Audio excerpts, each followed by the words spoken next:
Perkenalkan, nama saya Nika Dewi Febrianti, NPM 2101882030020. Di sini saya akan mempresentasikan mengenai analisis teks kompetensi dasar.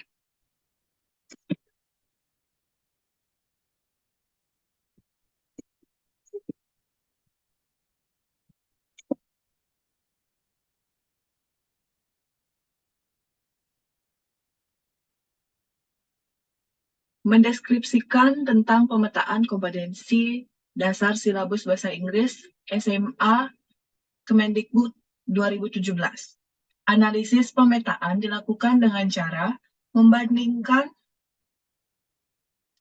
kompetensi dasar yang ada dengan realisasi kebutuhan kompetensi dasar dalam pembelajaran bahasa Inggris di lapangan, khususnya untuk kompetensi dasar peminatan dan lintas minat bahasa Inggris kurikulum 2013.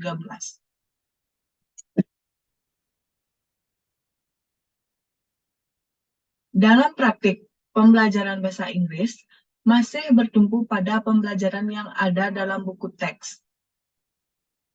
Selama ini, guru bahasa Inggris masih memiliki pemahaman bahwa pembelajaran berbasis teks adalah pembelajaran yang dilakukan dengan cara mengajarkan materi bahasa Inggris menggunakan buku teks.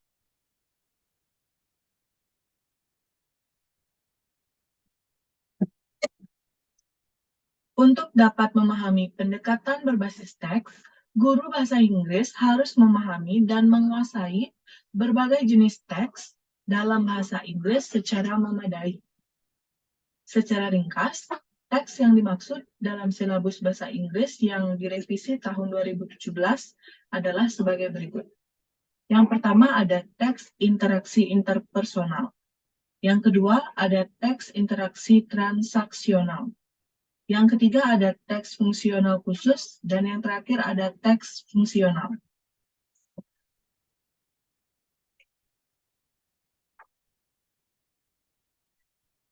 Dalam analisis teks ini, dengan membandingkan data yang berupa dokumen kompetensi dasar bahasa Inggris dalam silabus Kemendikbud 2017 dengan beberapa temuan, kebutuhan praktis guru bahasa Inggris di lapangan atau kelas. Berikut temuan data di lapangan melalui hasil observasi, wawancara mendalam, dan angket, serta melalui paparan data dari dokumen model silabus bahasa Inggris yang dikembangkan oleh Kemendikbud tahun 2017. Di atas dapat dianalisis tentang keberadaan teks kompetensi dasar yang ada dalam program bahasa Inggris wajib dan program bahasa Inggris peminatan.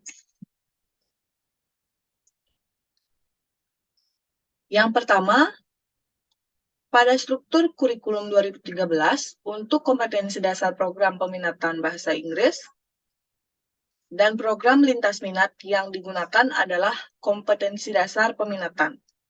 Hal ini tentu memberikan beban yang cukup berat bagi guru untuk menyampaikan muatan kompetensi dasar peminatan bahasa Inggris kepada siswa yang memilih lintas minat bahasa Inggris.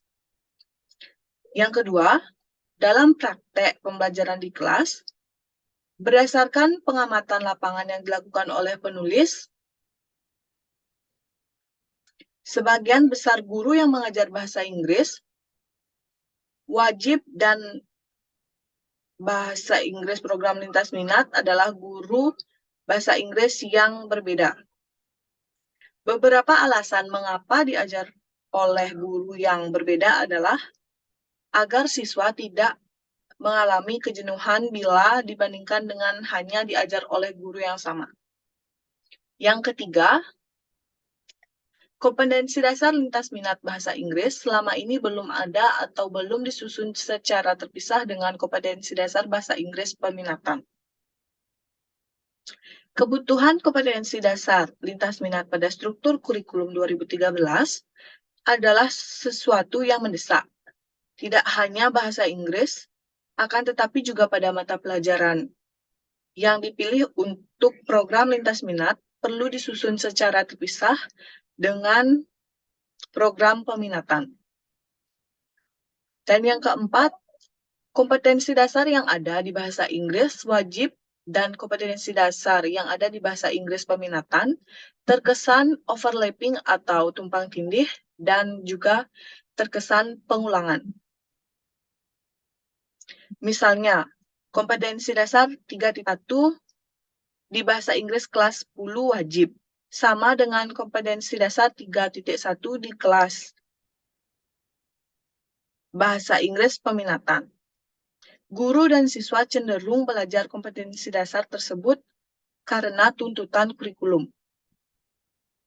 Dan yang terakhir, kebutuhan kompetensi dasar untuk menyiapkan siswa dalam mengikuti ujian nasional bahasa Inggris lebih banyak ada di kompetensi dasar program peminatan. Bagi siswa yang sejak kelas 10, 11, dan 12 mendapat program lintas minat bahasa Inggris, mungkin akan lebih siap menghadapi ujian nasional atau menguasai kompetensi dasar yang ditargetkan, dibandingkan siswa yang tidak mengambil program lintas minat bahasa Inggris.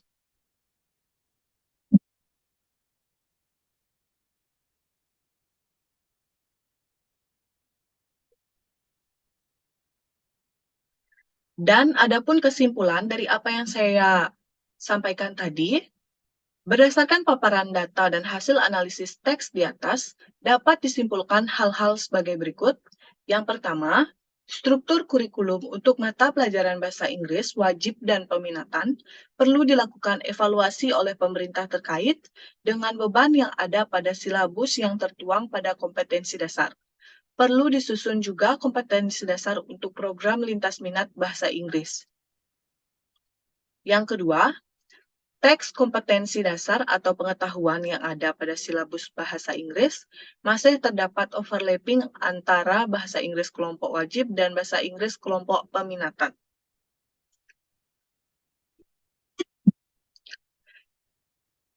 Yang ketiga, pembelajaran berbasis teks yang selama ini dipahami oleh guru perlu dilakukan penyegaran kembali. Pembelajaran berbasis teks bukan pembelajaran dengan menggunakan buku teks. Dan yang terakhir, pemetaan kompetensi dasar 3 yang terkait pengetahuan perlu dilakukan sebagai panduan bagi guru untuk mengembangkan bahan ajar secara sistematis dalam kegiatan belajar mengajar di kelas. Dan sekian presentasi dari saya. Mohon maaf bila ada salah kata. Terima kasih.